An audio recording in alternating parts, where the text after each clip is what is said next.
Egunon, ¿qué tal?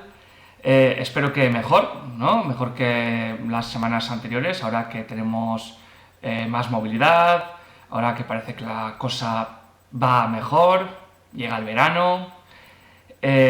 Bueno, también ya veis que he cambiado de escenario, estoy en mi casa de Lesaca, sí, pues ya que hemos abierto el museo, de momento ofreciendo unos servicios bastante mínimos, pero conforme vaya avanzando la desescalada, se vayan relajando las medidas sanitarias, iremos ofreciendo cada vez más servicios y actividades hasta alcanzar el grado, el nivel anterior a la pandemia. Hoy trataremos el último tema del curso, el tema 11, que es el territorio de Baskonia como lugar de asilo, como refugio de prófugos y de aquellos que huían de la justicia.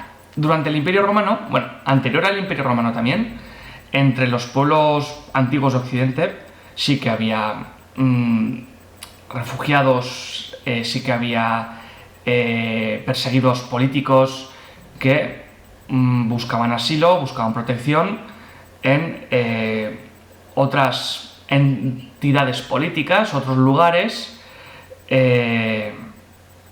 donde, bueno, pues poder vivir tranquilos o poder reorganizarse o poder esperar a que se calmasen las cosas para volver o lo que fuera. Para nuestro territorio no tenemos ningún caso conocido, ¿sí? En el Imperio Romano, ya cuando, bueno, la provincialización, ya estamos las gentes de aquí están en el modo de vida romano, tampoco tenemos ningún caso, pero sabemos que a lo largo del imperio era posible que aquellos que eran perseguidos por las autoridades o los esclavos huidos incluso podían acogerse a sagrado o coger asilo en los pies de las estatuas de los emperadores, ¿sí?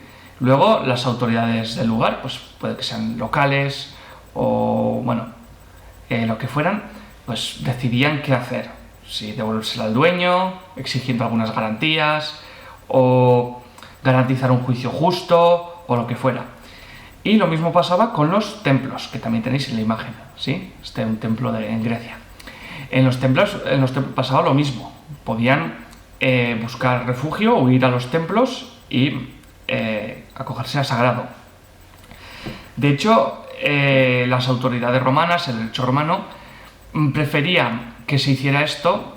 Bueno, en algunos casos pues tampoco sería posible otra cosa, pero preferían que sucediera esto a que se marchasen más allá de las fronteras del imperio, que también había casos, ¿sí? También había bárbaros que se refugiaban dentro del Imperio Romano y al revés, también había romanos renegados que podían buscar asilo fuera de los límites del mundo romano.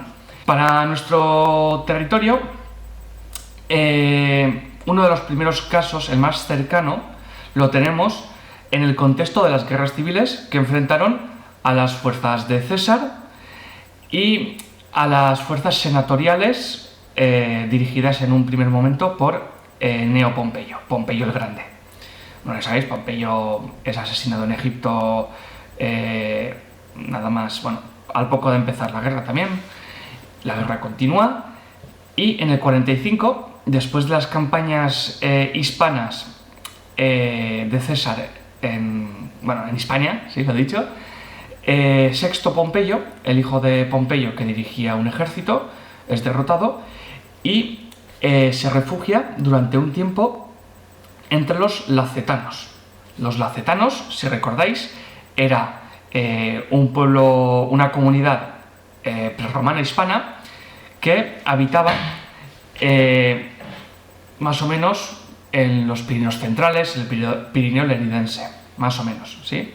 Luego, bueno, Pompeyo, Sexto Pompeyo me refiero, bueno, esperó un poco a que se calmasen las cosas y, bueno, después ya pues se marchó hacia el Mediterráneo. Luego, bueno, reclutó una bandada de piratas, creó una flota, creó problemas a Octavio, bueno, es otra historia, ¿sí? El tema es que por primera vez tenemos a los Pirineos, a la región, jugando el papel de refugio. El siguiente caso ya nos lleva casi 100 años más tarde, Herodes Antipas. Herodes Antipas sí es el Herodes que se menciona en las fuentes bíblicas, ¿sí? Bueno, en esta época era un rey títere, un rey cliente de Roma, ¿sí? Del Imperio Romano. Era un rey, pero porque los romanos le permitían que fuera rey. Bueno, de algunas regiones alrededor de Judea, ¿sí? Bueno, hacia el 39 es acusado de querer expandir su reino, quitando territorios a otros reinos clientes, de tramar una conjura, y bueno, pues Calígula decide pues desterrarlo, quitarle el reino y desterrarlo junto con su mujer, la mujer de Herodes, me refiero, a Lugdunum Convenarum, a la Civitas Convenarum, ¿sí? El actual San Bertrand de Comines, que lo hemos mencionado varias veces. Y bueno, sabemos que fue desterrado a este territorio. No sabemos, es una frasecita de Josefo, de un historiador, Flavio Josefo, y no sabemos nada más. Sabemos que murió al poco, no vivió mucho más, pero bueno, también fue desterrado a este territorio, ¿no? Pues tenemos ahí otra pista de cómo se concebía este territorio ya desde temprano. Hay, por supuesto, otras regiones, otras comarcas que se utilizan más para este tipo de castigos. Pueden ser islas, pueden ser zonas desérticas, pueden ser... Pero bueno, vemos que este territorio también tenía lo suyo. Hacia el 270-74, bueno, en estos años se vive una crisis generalizada en todo el imperio y de unas usurpaciones en el ejército se crea el Imperio Galo, el llamado Imperio Galo, que bueno, pues unos generales crean un imperio paralelo con las provincias de Galia, Britania e Hispania. Para esta época, para el 270, los emperadores que vivían en Roma ya habían recuperado Hispania, ¿sí? Entonces, pues aquí estaríamos en la frontera. Y vemos que bajo los usurpadores del Imperio Galo, Tétrico I y Tétrico II, ¿sí? Dos emperadores del Imperio Galo, algunas familias poderosas huyen, ¿sí? Pues estos tétricos desatan una persecución contra estas familias, así pues para garantizar que la retaguardia fuese leal. Y Ausonio nos cuenta, el poeta Ausonio de Burdeos, ese que hablaba de los vascones, de las posadas nevadas de los Pirineos, de los vascones, bueno, Ausonio nos cuenta que su abuelo paterno huyó junto con su padre, vivían en los alrededores de Lyon, y bueno, pues huyendo de esta purga de los tétricos, se asentaron en la Civitas Acensium, es decir, en Aquae Tarbelicae, actual Dax, ¿sí? En las Landas. Y bueno, pues ahí conocieron a la abuela de Ausonio, y bueno, ya pues crearon una familia. Y bueno, en el 74 ya el Imperio Galo cae, los emperadores que residen en Roma ya pues conquistan todo y unifican de nuevo el imperio. Pero bueno, esto nos sirve de antecedente, ¿sí? De cómo, en el caso de la familia de Ausonio, pues bueno, pues esto era una frontera y es más de entender, ¿sí? Que optasen por este territorio como lugar para refugiarse. Pero bueno, también es como un pequeño precedente. Todo cambia cuando cae el Imperio Romano. Cuando cae el Imperio Romano, bueno, en un principio se instalan los godos en Toulouse, ¿sí? en Aquitania, pero para el 507 los francos, que vienen desde el norte, los expulsan y les obligan a evacuar Aquitania y a entrar en Hispania. Y bueno, pues en estos mapas tenemos pues tanto Hispania como lo que hoy es Francia, bueno, Franquia, el territorio franco, a finales del siglo VI. El reino visigodo de Toledo, ahora la capital está en Toledo, es un reino fuerte, es uno de los más fuertes. Trata de más o menos ampliar sus fronteras, delimitar su territorio, ¿sí? Conquista el reino suevo de Galaequia, somete a los cántabros, trata de someter a los vascones, pero no pueden, o pueden, pero no por mucho tiempo. Y como veis, al sur está una provincia, España, que es un territorio de bizantino, ¿sí? El Imperio Romano de Oriente trata de reconstruir el imperio, lanza una gran ofensiva y bueno, pues en Hispania solamente consigue conquistar Ceuta, las Baleares y esa franja que veis ahí, ¿sí? Pues con Cartagena como capital, Cartago Espartaria, que se llamará ahora. El reino visigodo es un reino muy fuerte, pero tiene un problema. Su dinastía, la dinastía de los Baltos, se extinguió. Por lo tanto, los nobles, los aristócratas más potentes, eligen con cierto consenso al que va a ser su rey, ¿sí? Y cuando muere este rey, si ha sido un buen rey, si ha sido un rey fuerte, puede que haya podido vincular al trono a un sucesor, a un hijo, a un hermano, pero tiene un peligro. Puede que este hijo, este hermano, este sucesor gobierne también bien, pero ya pasar a la tercera generación es muy difícil, ¿sí? Y bueno, pues surgen revueltas, surgen guerras civiles, surgen golpes de estado, bueno. Y en todo este contexto, tanto los bizantinos, de hecho los bizantinos vinieron porque había una guerra civil entre visigodos y una facción pidió ayuda a los bizantinos y los bizantinos pues aprovecharon para venir y bueno, pues conquistar una parte del territorio.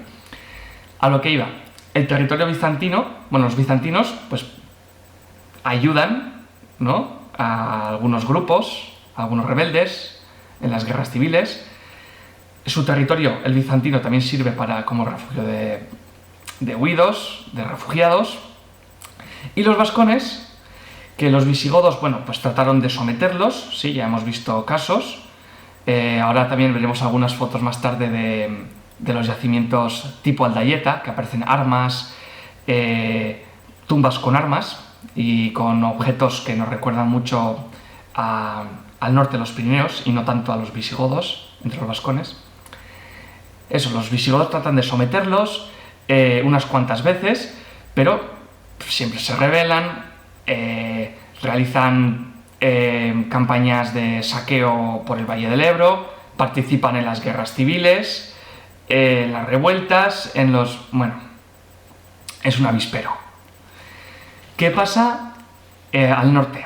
Bueno, los francos en un primer momento era un reino unido bajo un rey, ¿sí?, la dinastía de los merovingios, los francos merovingios, pero bueno, los reyes francos tenían, la dinastía estaba ahí, no pasaba como con los visigodos, pero los reyes francos tenían la costumbre de dividir sus reinos entre sus hijos, lo que creaba muchos problemas.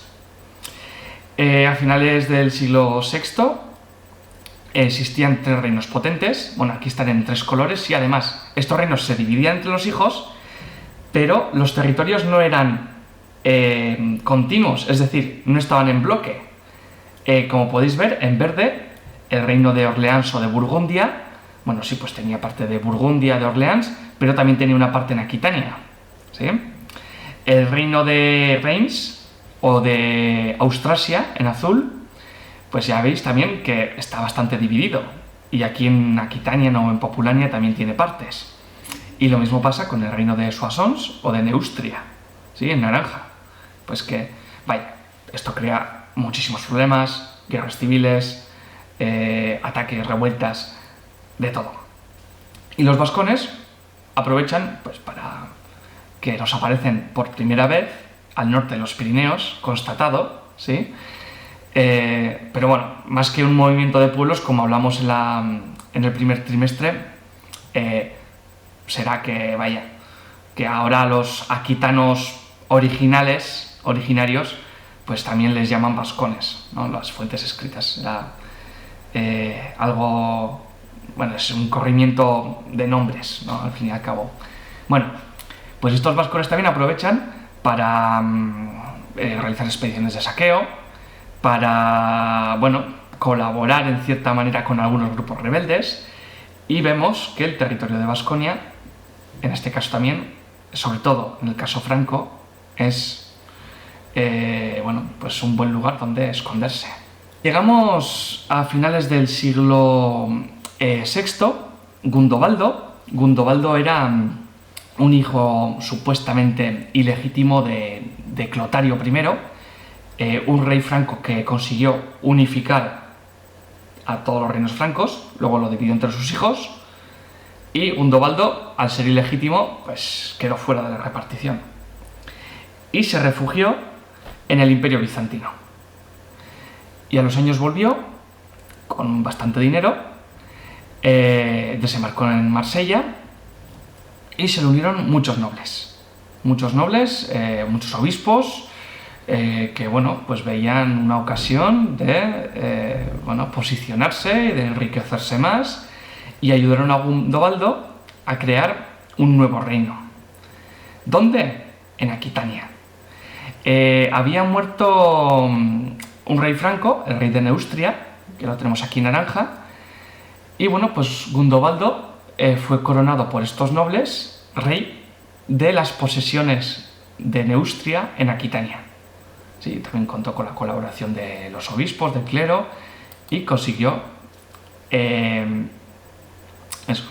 nombrado rey, ¿sí? A la muerte de Chilperico de Soissons o de Neustria. Sí, los reyes son sinónimos, vaya.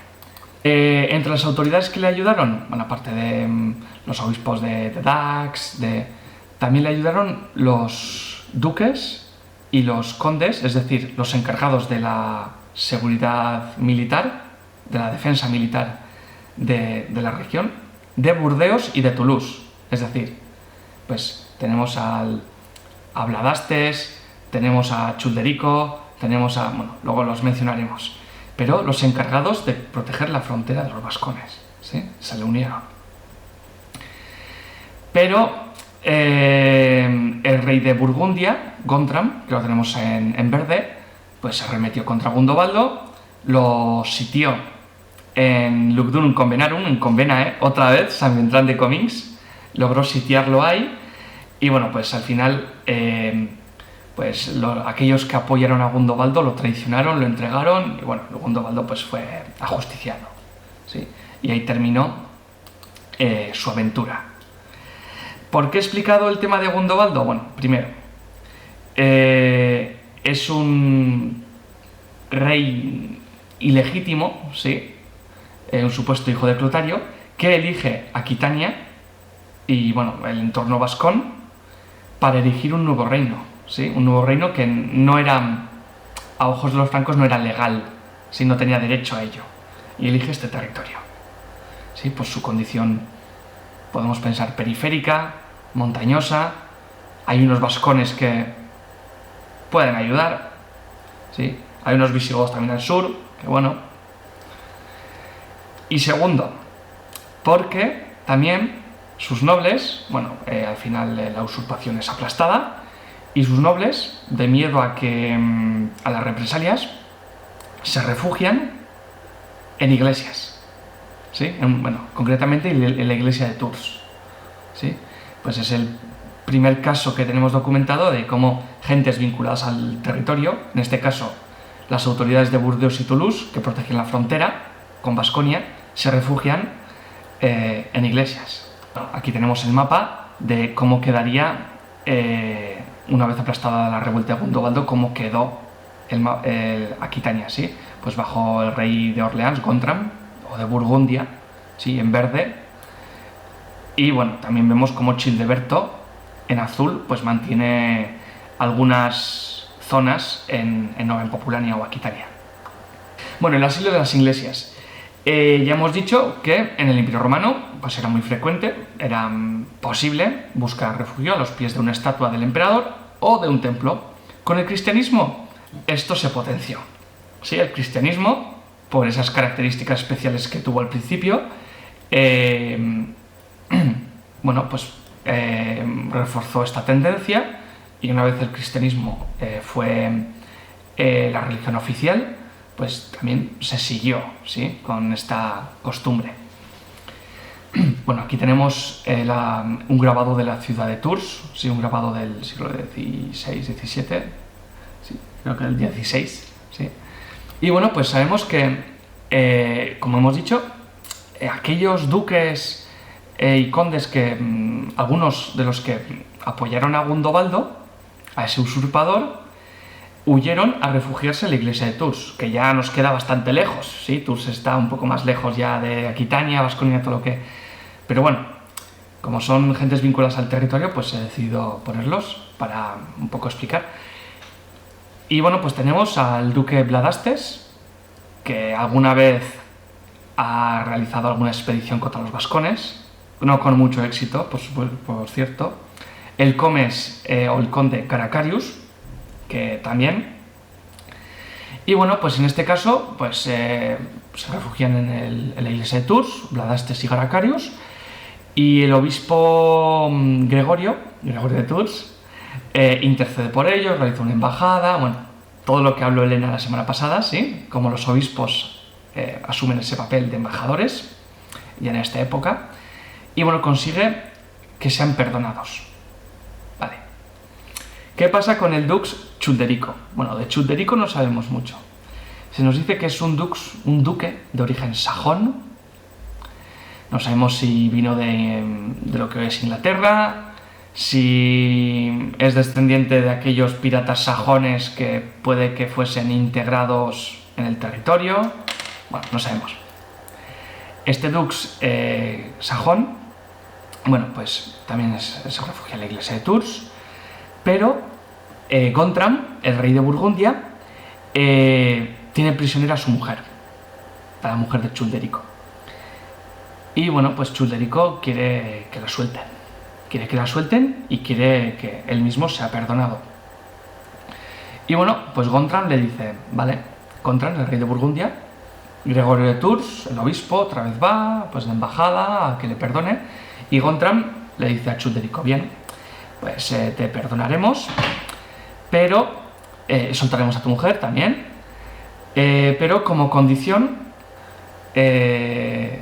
vaya, no puedes vivir al sur del Garona y pasarte al rey de Austrasia. No puedes pasarte de bando. Tienes que estar en mi reino. Bueno, Childerico no cumple su palabra y nada más ser liberado, bueno, pues traspasa el Garona, se establece en lo que es Novem Populania y se pasa al rey de Austrasia. Entonces, Gontram, el rey de Burgundia, manda a unos asesinos. Sí, bueno, durante 5 años o así Childerico vive a su aire, pero manda a unos asesinos, Gontram, pero bueno, no hizo falta que lo asesinasen porque se nos dice que Childerico fue encontrado en su cama, la frase dice así, ahogado en vino. Sí, bueno, pues que aquella noche se pasó de rosca y bueno, pues murió, sí, sin que hiciese falta que interviniesen los enviados por Gontram. Y bueno, pues el otro caso de que gentes del territorio se refugian en iglesias, tenemos el de los señores terrae vascones. Bueno, en el 636 los francos lanzan una ofensiva gigantesca sobre la Baskonia del norte. Parece ser que la someten, gran parte la someten, y bueno, parece ser que se establece una deditio, si os acordáis, una rendición. Y bueno, al año siguiente, las fuentes son las que son, sí, son frasecitas, y al año siguiente se nos dice que unos señores terrae fueron a Clichy, a la corte del rey Franco, a jurarle fidelidad, lo que nos hace pensar que sería parte del acuerdo de rendición. Bueno, llegan a su corte y no sabemos qué pasó, si tenían miedo a represalias si dijeron algo inoportuno, no sabemos qué pasó, que estos señores terrae se refugiaron en la iglesia de la ciudad. Y bueno, pues al final es una anécdota bastante oscura porque es una frase que, vaya, no nos da pie, pero bueno, al final parece ser que son perdonados, ¿sí? Y podemos pensar que se consumó de esa manera el acuerdo de rendición. ¿Todo esto qué nos demuestra? Bueno, pues que incluso los vascones tenían nociones de estos lugares de asilo, sabían que sí, que se podían refugiar en iglesias, ¿sí? Y que no les podía pasar nada porque tenían cierta inviolabilidad. Y bueno, pues tirando de este hilo, también podemos ver que si tenían esa noción, puede que no fuesen tan paganos, ¿sí? Que por lo menos estas élites vasconas estuviesen mínimamente cristianizadas, ¿sí? Para tener esas nociones de refugio. Y bueno, hasta aquí la primera parte de la clase, ¿sí? Continuamos en la segunda.